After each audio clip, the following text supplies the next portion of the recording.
वर्ष बितिसकेको हुनाले त्यसको विकल्पमा राजादेखि अरू विकल्प छैन। राजा चाहियो। देश बचाउनलाई राजाले टुलु हेरिरहन मिल्दैन। आइबक्सोस् राजा, आइबक्सोस्, देश बचाउन आइबक्सोस्।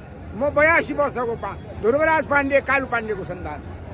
म राज संस्थामा तल्लीन जीवन बितेको मान्छे हो। हुन त म नेपाली काङ्ग्रेस हो, बीपीको सिद्धान्त अनुरूप।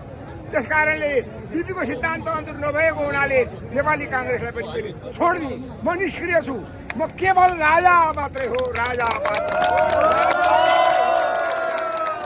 राजाले ठुलो हेरेर बस्न मिल्दैन। आइबक्सोस् सरकार, आइबक्सोस्। डुब्यो डुब्यो डुब्यो, देश डुब्यो। देश बचाउन आइबक्सोस्। नेपाल बचाउन, धर्म संस्कृति बचाउन आइबक्सोस्। नेपाल आमालाई बचाउन आइबक्सोस्। जय ज्ञानेन्द्र सरकारको विकल्प। ज्ञानेन्द्र सरकारदेखि अरू विकल्प छैन है।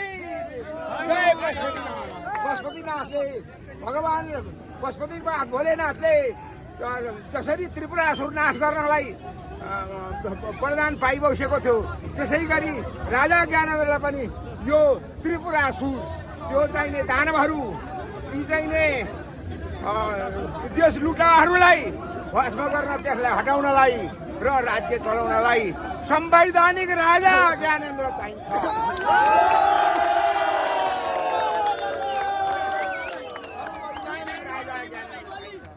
नेपाली काङ्ग्रेसहरू पनि झुकिसकेका छन् है।